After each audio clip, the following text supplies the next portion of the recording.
Cae la tarde y en un rincón de la ciudad, en un pequeño jardín, alguien cuenta una historia, reflexiona en voz baja o conversa, paseándose bajo los árboles. Es hora de volver a casa, bajar la velocidad y darle tiempo al tiempo.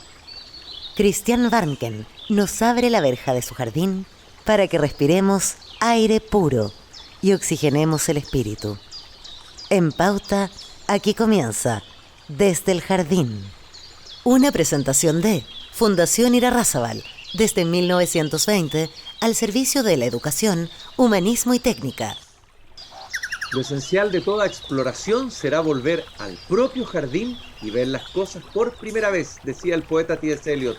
Queridos y queridas radiovidentes, ya abrí la puerta de madera de mi jardín, la verja de madera de mi jardín, ya estoy en mi jardín, ahí pueden escuchar el sonido de los pájaros que andan pululando aquí por este sector precordillerano, acompañado además de mi fiel chucao pájaro sureño, y hoy día, martes 4 de septiembre, vamos a conversar con una mujer que tiene una energía y una fuerza de innovación increíbles.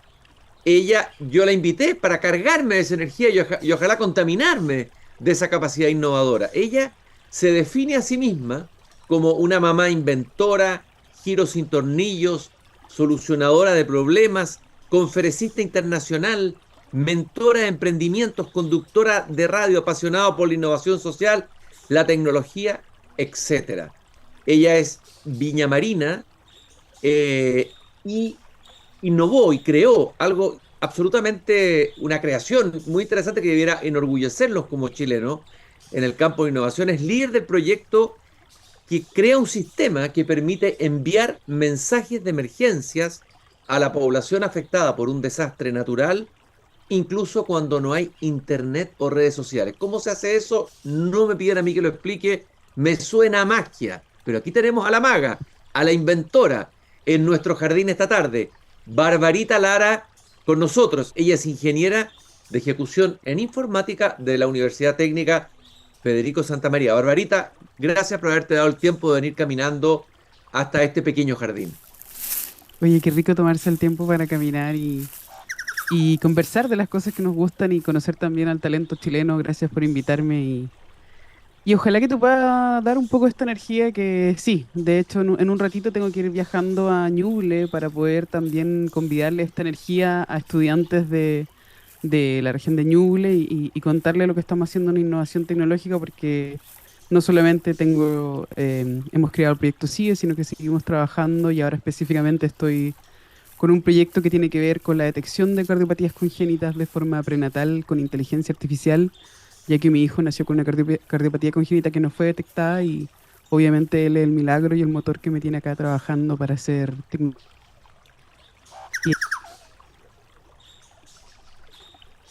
Barbarita, la pregunta es, ¿de dónde te viene este impulso innovador, esta fuerza? Eh, Cuéntanos un poco de tu historia, de tus orígenes, por decirlo así. Bueno, mi papá es marino, así que me ha tocado vivir en diferentes lugares y creo que en un momento él me preguntó ¿a dónde quieres vivir? Yo había vivido cuando nací en Estados Unidos y no pude conocer la nieve, o sea, todos lo conocieron, yo técnicamente viví con nieve, pero no me acordaba, entonces fue como, ¿por qué no nos vamos a vivir a algún lugar de Chile donde haya nieve? Y nos fuimos a vivir a Puerto Williams durante 4 años, en la isla Navarino, en la ciudad más austral del mundo. Y claro, que fue una experiencia que a mí me marcó muchísimo porque es una isla y uno se aísla realmente.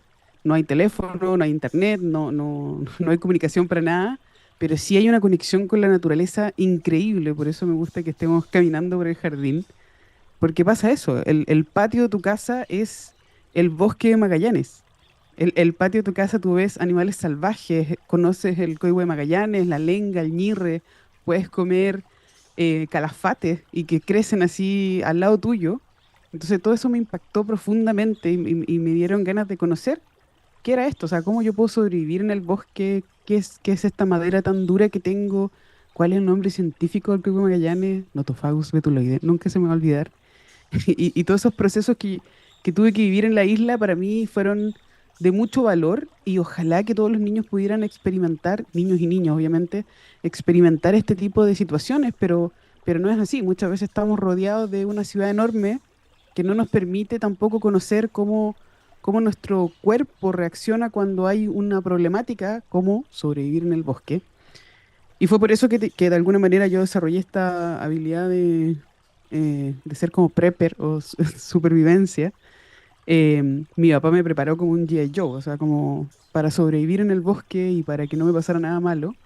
Pero también en el año 95 me regaló el primer computador multimedia y ahí fue como que mi mente explotó y era algo completamente desconocido. Yo estaba acostumbrado a desarmar las cosas, a arreglar la lavadora, la aspiradora y ese tipo de cosas, pero no, nunca me había tocado trabajar con un computador y obviamente cuando él me pasó ese computador, yo lo primero que hice fue desarmarlo, intentar de entenderlo, porque no lo conocía y era algo muy fuera de la naturaleza.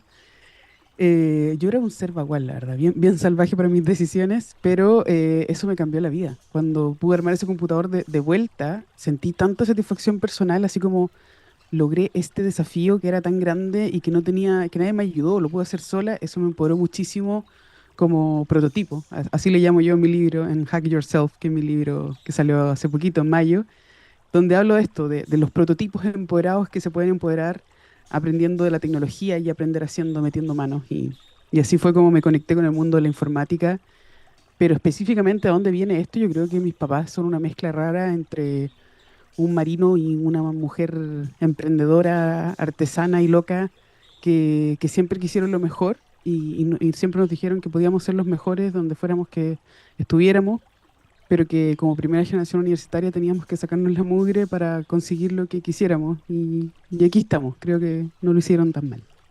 Oye, Barbarita, normalmente la gente, sobre todo la que vive en el centro del país, este es un país muy centralista, lo sabemos, de alguna manera tienen miedo de movilizarse, de trasladarse a alguna región del país, ¿no es cierto?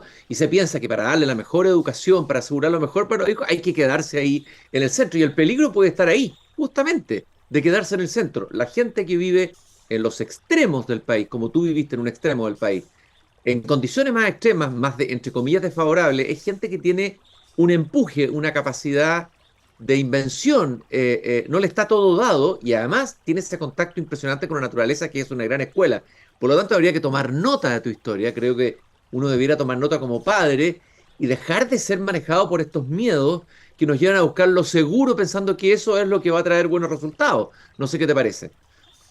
Sí, justamente el otro día estaba hablando con una gran emprendedora que vive en región y comentábamos lo mismo, o sea, como parece que me voy a tener que ir a vivir a Santiago porque allá pasa todo con respecto al emprendimiento y la innovación. Y yo me resistía porque no tenemos que irnos de alguna manera a transformarnos en el resto cuando nosotros podemos innovar y emprender desde cualquier lugar. Quizás más fácil estando en la misma región, pero vamos a perder quizás oportunidades para conectarnos de una manera distinta. Y a mí me sorprende mucho cómo desde otros países nos ven a nosotros como personas muy innovadoras por lo mismo que tú decías, que nos reinventamos como sea. Después de un terremoto, al otro día salimos a trabajar. Somos busquillas, como que el chileno per se es un giro sin tornillo, una persona que puede arreglar cualquier cosa, que ya no importa, yo ahí con un palito de fósforo, un elástico y un clip lo arreglo, y eso para mí siempre me ha gustado, y siempre yo veía a mi papá como voy a guardar esta cosita, la cosita del coso, porque algún día me va a servir para algo. Y claro, yo veía que después él tenía esa cosita que servía para algo, y yo decía como qué increíble que se pueda anticipar a este proceso porque está haciendo ingeniería pura, pero él no lo sabe quizás, y creo que todo este proceso de que todos podemos ser ingenieros, de que todos podemos ser autodidactas y que podemos, que en realidad lo mismo si vivimos en el centro, todo lo demás, a mí me marcó mucho, pero creo que mientras más cercanos y mientras más cercanos estemos a las personas, creo que el lugar específico del país donde estemos da lo mismo. Creo que el centro un poco se contagia con esta aceleración innecesaria y a nadie sale al jardín a caminar a escuchar los pajaritos, ni lo escuchan, escuchan bocina, ruido, como que música, en vez de estar apreciando lo que se está viviendo. O sea, la vida es, imagínate, el nacimiento de mi hijo, cada segundo para mí es un regalo, que él pueda escuchar los pajaritos, que él pueda escuchar el agua, que él pueda sentir el sol, es un regalo. Entonces, yo cada vez me devuelvo más incluso a, sí, qué bueno que mis papás decidieron estos desafíos aún más grandes porque se podrían haber quedado en Viña o en Santiago, pero irse a una región también es hacer patria. Y nosotros estábamos haciendo patria en un lugar bien lejos, donde no llegaba ni una lechuga. Y era bien complejo también el día a día. O sea, habían terremotos blancos, se congelaban las tuberías, no había tele, no había radio, no había nada. Entonces, de alguna manera tú estabas atrapado contigo mismo. Y esa introspección forzada te volvía muy creativo. Y creo que a nosotros nos falta un poco de eso. O sea, estamos acostumbrados a tener satisfacción inmediata Mm. en vez de pensar un poco en qué es lo que estamos viviendo. Oye, qué afortunados somos. De repente me tocó ahora, ayer o antes de ayer, ver en, en los Juegos Paralímpicos cómo había no recuerdo el nombre lamentablemente, pero estaban tirando flecha y la tiraba con tiro al arco y tiraba con sus pies y la apuntaba justo, perfecto. Y decía como, de repente ni siquiera vemos esto.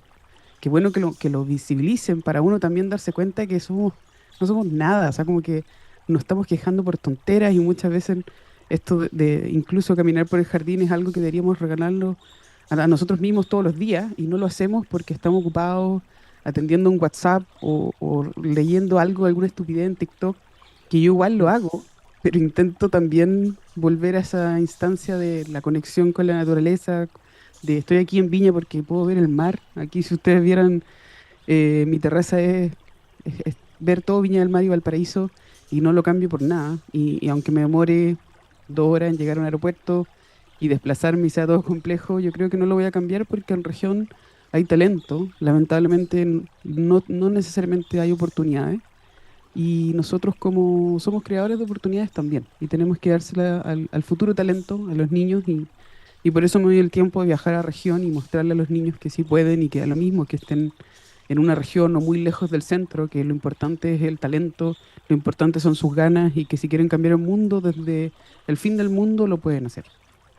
Bueno, Barbarita Lara, para los que nos están escuchando, para nuestros radiovidentes, yo les digo radiovidentes a los auditores porque al escucharnos nos ven. O sea, se imaginan dónde estamos. Estamos en este jardín caminando con esta mujer innovadora que ha sido galardonada como la chilena innovadora del año, chilena inventora del año. Es la primera chilena en estar en una lista mundial de innovadores menores de 35 años de la prestigiosa revista del MIT, el famoso Instituto Tecnológico de Massachusetts. Ahora, Barbarita, ¿cómo es esta historia que se da en esta especie de epifanía que tú tienes con ese computador o con ese computador multimedia hasta llegar a este invento del proyecto CIE, el sistema que permite enviar mensajes de emergencia a la población? ¿Cómo fue tu camino en la tecnología? Cuéntanos un poco de esa historia. Bueno, primero decir que yo no estaba ni ahí con el emprendimiento y la innovación. Tengo que ser súper sincera, en mis tiempos no se hablaba de este tema como algo así como que yo toda la vida quisiera ser emprendedora, no, pero siempre me vi como una niña inventora, como una niña de giro sin tornillo, pero no tenía idea cómo lo iba a lograr. Em, Cuando volvimos de Puerto William nos vinimos a vivir a Viña del Mar y cuando salí de Puerto Medio me dijeron que las mujeres no podían ser ingenieras. Y para mí fue súper chocante, como que, ¿por qué? Como que si el talento no tiene género, las carreras tampoco, ¿por qué las mujeres específicamente no podemos ser algo? Y obviamente esto no es por victimizarme ni nada, solo fue así, la realidad. Y me pareció súper raro y yo como, no, si yo voy a estudiar ingeniería porque toda la vida he hecho ingeniería. Entonces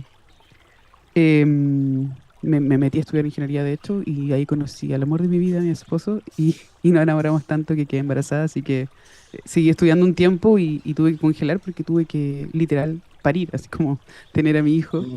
Y esperé unos años y volví a la universidad desde cero y ahí fui a la Santa María y volví a estudiar y no fue perfecto y no fue hermoso, me eché todos los ramos al comienzo, me mandaron al programa de fortalecimiento académico, me dijeron que yo era la escoria de la universidad, que por qué no me iba, pasaron como hartas cosas que de alguna manera me fueron alejando el camino de la ingeniería o de la educación y yo me sentía súper, hasta el día de hoy me he sentido como extrañada de que el proceso de la educación fuera así. Y siempre estuve más apegada al hecho de que, ¿sabéis qué? Como que yo no necesito la universidad específicamente para hacer algo, em, pero me parece súper raro que se pierda tanto talento por este hecho de hacer pruebas específicas de alguna manera y quién es apto y quién es no para hacer qué. Porque después vemos muchos profesionales que tuvieron notas perfectas pero que no son felices o que nunca pudieron realizarse como personas. Y es como, ¿y ahora qué? Le cumplí todo al destino, a la sociedad, a mis padres, a mí mismo, y no soy feliz. Entonces como que yo siempre me alejé un poquito de eso y fue como, la verdad es que yo quiero ser feliz. Y ahí encontré el camino del emprendimiento en la universidad, en la feria de software de la Universidad Técnica Federico Santa María. Yo soy Sansana, Sansana toda la vida. Y a pesar de que la universidad en algún momento no fue muy grata para mí, o no, no recibí todo el feedback que yo esperaba, cuando me cambié de electrónica a informática, sí, sí tuve ese feedback y sí también yo me pude reencontrar con esta informática, esta niña informática que se había conectado con el computador desde muy pequeña y me pude realizar con el camino del emprendimiento y en la feria de software fue que partió SIE, el sistema de información de emergencia. Pero todo nace porque cuando yo iba entrando a la universidad, y esto es pura casualidad, así como las crisis son oportunidades, y por eso hablo de eso en mi libro, cuando yo iba a partir, la segunda vez de la universidad fue el terremoto en 2010. Y yo les cuento todo esto que no tiene ningún sentido científico, pero yo sentí que iba a terremotear. Y yo se lo dije a mi esposa, así como, oye, yo siento que viene un terremoto, yo tenía un sueño recurrente, y como que viene un terremoto, y que va a quedar la cagada. Y perdón por el francés, pero en ese momento estaba yo súper estresada de que venía un terremoto, venía un tsunami, que yo lo podía ver, y obviamente mi esposo no me creyó, y fue como, no, obvio que no, obvio que tú no tienes ningún poder científico para hacer esto. Y fue como, ya filo, te amo. Me fui a la casa de mis papás y le dije exactamente lo mismo. Oye, ¿sabéis que va a terremotear? Viene un tsunami, yo lo veo. Y obviamente todos me dijeron así como, no. Y mi hermana dice, sí, hubo un temblor en Japón y cuando hay un temblor en Japón rebota. Obviamente ninguna explicación científica, así que no me crean, pero esta es la historia real. Y justo Salfate había dicho lo mismo, entonces fuera como, ok, ¿qué hacemos si el mundo se va a acabar? Hicimos un carrete hasta las 3:30 de la mañana, como karaoke, piscolas, porque el mundo se iba a acabar y no pasó nada, así que nos fuimos a acostar. Esto fue el 26 de febrero del 2010 y nos fuimos a acostar a las 3:30 de la mañana del 27 de febrero del 2010 y a los 4 minutos después terremoto. Entonces fue tan extraño como, uno, yo no había vivido ningún terremoto, yo nací en el 86, así que como que me había saltado el terremoto del 85, pero fue tan extraño como que yo lo había sentido y todo esto, y más encima mi esposo se había quedado en el departamento, y fue como ahora tengo que ir a rescatarlo, y si yo hubiese sabido antes, quizá hubiese podido informarle a las personas, y bueno, la historia corta es que de ahí nace el sistema de información de emergencia, porque yo viví esa necesidad, y cuando uno está en una crisis, todos los pensamientos que te bloquean o de alguna manera así por el estilo, se van y uno tiene que poner prioridad a lo más importante. Y lo más importante son las personas y las personas tienen derechos digitales de comunicación y conectividad, sobre todo en casos de emergencia. Entonces, cuando yo quisiera buscar a mi esposo y no me pude comunicar con él, yo juraba que había una situación de control en el país con respecto a las comunicaciones y no, no fue así. Yo siempre asumí que Chile era como la NASA con respecto Sí, a la claro. emergencia, pero parece que no. Entonces fue como, bueno, si no lo han hecho, alguien lo tiene que hacer. Y yo prendí la radio del auto, porque la radio es el método más seguro para comunicar a la población. Y no se escuchó ninguna radio. Y eso me dio mucho miedo. Sentí como, hoy el mundo de verdad se va a acabar. Porque ni las radios funcionan. Y las radios son las señales RF, que las últimas que se escuchan, incluso si nos cayéramos a un agujero negro. Entonces era como, ¿por qué? ¿Por qué está pasando esto? Y de repente se escuchó una radio argentina que nos dijo exactamente lo que nos estaba pasando.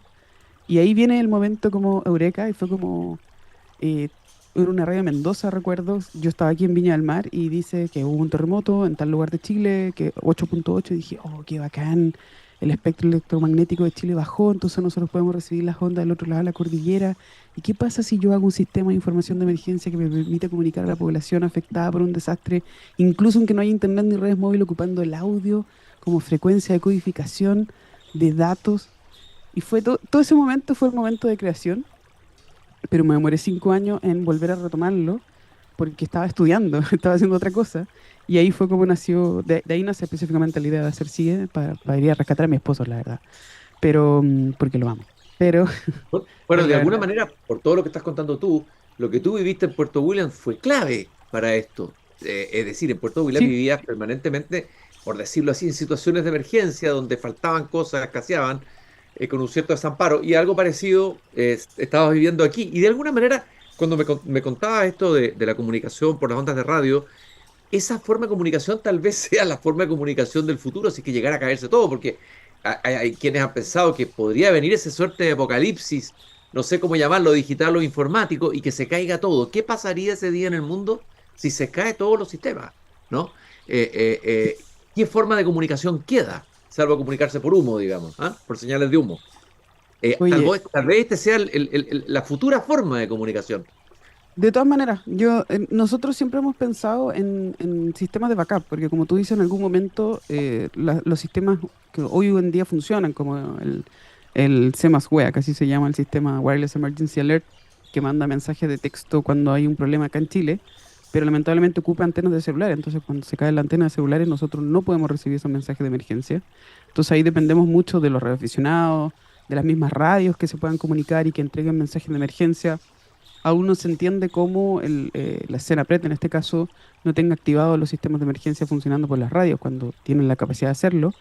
Pero yo soy radioaficionada también y agradezco a mi padre que por él yo soy radioaficionada y todos los días a las 8:15 se hacen los ejercicios de los radioaficionados de emergencia para mantener las comunicaciones analógicas funcionales para que no nos vuelva a pasar lo mismo que pasó el 2010, que nos quedamos completamente a oscuras porque se nos ocurrió meternos al mundo digital y no dejar sistemas de emergencia funcionales, análogos. Entonces, siempre hay que tener un sistema de backup y el audio puede ser un sistema de backup sin ningún problema.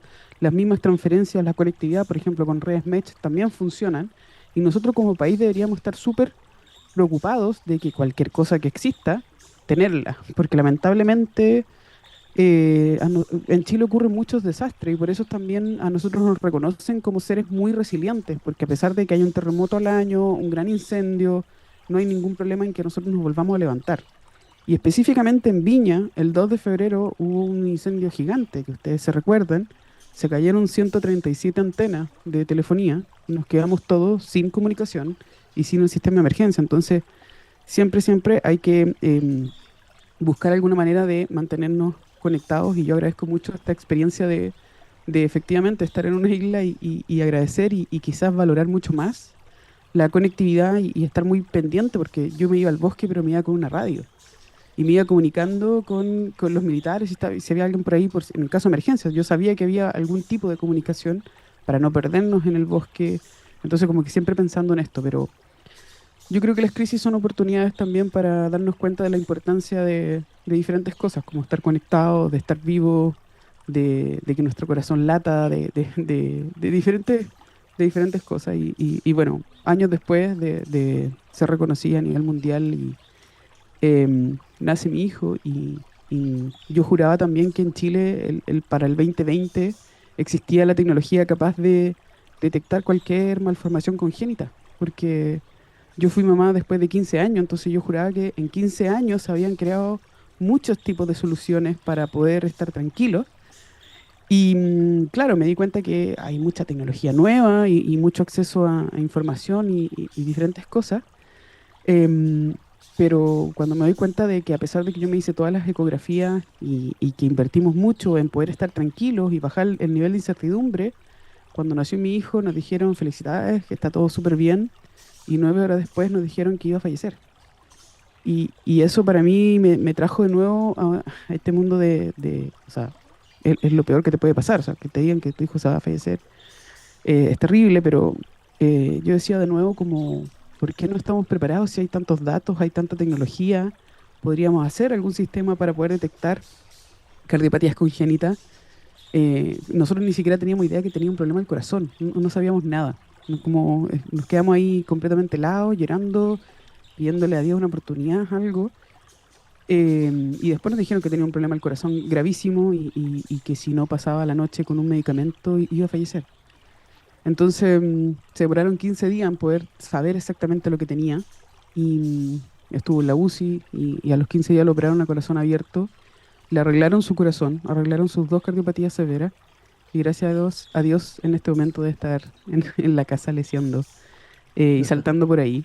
Pero él es el motor de poder crear también, seguir creando tecnología con propósito y por eso ahora estoy haciendo esta plataforma de detección de cardiopatías congénitas de forma prenatal con inteligencia artificial porque tenemos datos y tenemos la tecnología suficiente para hacerlo, pero obviamente hay que arreglar ciertas problemáticas antes, como por ejemplo tener el sistema primario bien conectado, tener bases de datos que como corresponden, poder tener también los sistemas con interoperabilidad Y claro, cuando tú sales al jardín a caminar, tú asumes que obviamente que Chile está preparado para eso, pero te das cuenta que no. O sea, es súper lindo caminar ahí por Providencia, pero el Calvo, siendo uno de los hospitales más bacanes del mundo para tratar problemáticas de niños, el hospital Dr. Luis Calvo Maquena, muchas veces todavía funciona con fichas de papel. Entonces, es complejo que nosotros podamos desarrollar y aprovecharnos de esta tecnología que está funcionando, que hoy mismo se está hablando en el Summit de País Digital, pero no pensamos en estas cosas más pequeñas que a lo mejor todavía no está aplicada en el día a día, en los grandes hospitales, y alguien lo tiene que hacer. Y bueno, en eso estamos trabajando para poder apoyar también en el proceso de transformación digital de los hospitales, clínicas, CEFAM y lo que sea necesario para poder también evitar que a otras familias le pasen lo que nosotros tuvimos que vivir, esa incertidumbre y ese proceso tan complejo, y bajar obviamente las morbilidades y la mortalidad de los niños chilenos. Barbarita, los últimos minutos que nos quedan de esta apasionante conversación que vamos a tener que repetir, te voy a tener que invitar de nuevo a caminar en mi jardín porque hay muchas otras historias que nos debiera contar y compartir. Es de tu libro, Hack Yourself, la idea de hackearse a uno mismo. Brevemente me gustaría que me explicaras eso. ¿Qué entiendes tú por hackearse a uno mismo? Sí, bueno, no lo alcancé a contar, pero en otro momento les vamos a contar de que esa niña de 8 años que estaba en la isla, cuando llegó a los 12 años Viña del Mar, se transformó en una niña hacker, así como literalmente que estaba hackeando el planeta. Y a pesar de que tenía muchos conocimientos técnicos y habilidades, está sumida por este proceso de que la vida te pide hacer cosas, que ser la mamá perfecta, la hija perfecta, la niña perfecta, y le estaba cumpliendo al mundo, pero no le estaba cumpliendo a ella. Y al final le estaban diciendo que era la escoria de la universidad, que no servía para esto, que le iba mal acá. Y en algún momento se tuvo que hackear a sí mismo, o sea, encontrar las vulnerabilidades internas de ella misma para poder salir adelante. Y obviamente este libro no se trata de un libro de autoayuda, sino que es un libro de las herramientas que yo ocupé para salir adelante de mis propias crisis vocacionales, mis propias crisis en la vida con respecto o al terremoto o al proceso de mi hijo específicamente, de cómo aprovechar las crisis como oportunidades para crear tecnología con propósito y un montón de cosas más que obviamente los pueden encontrar en Hack Yourself, en todas las librerías de Chile, en el Jumbo y también en Busca Libre. Pero es un libro que habla sobre lo mismo que ha pasado en la historia. En las grandes pandemias, las grandes guerras, se ven cómo la humanidad ha puesto prioridad a ciertas cosas para poder crear tecnología y salir adelante, o bien para colaborar para poder salir adelante.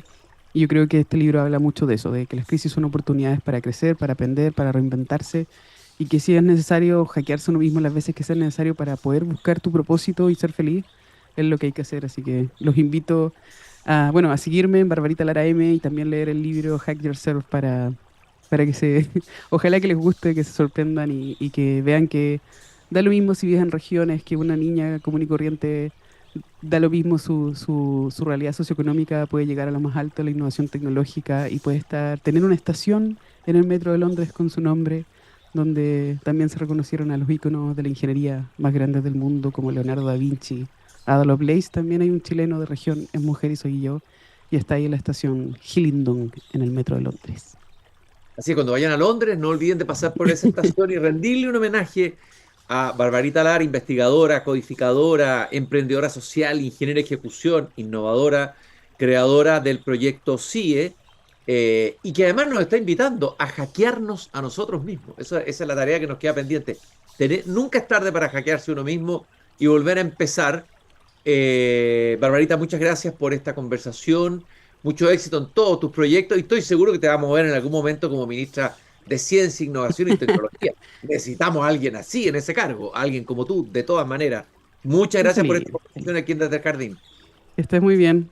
Un abrazo. Que Chao, estés muy chao. bien también. Saludo a tu familia y nosotros nos vamos a volver a encontrar mañana, pero quiero hacerles una invitación como les hago todos los días, esta misma invitación. Vayan a Eduardo Lira Art Gallery porque los espera una venta especial de fotografías y esculturas. Más de 600 obras desde el viernes 6 al domingo 8 de septiembre en Luis Pasteur 5782 Vitacura. Queridos y queridas radiovidentes, entonces, a hackearse a ustedes mismos. Nos encontramos mañana nuevamente aquí en Desde el Jardín. Es hora de cerrar la verja de madera del jardín. Pero Christian Warnken, la volverá a abrir todos los días de lunes a viernes a las 20 horas en Radio Pauta, cuando comience de nuevo Desde el Jardín.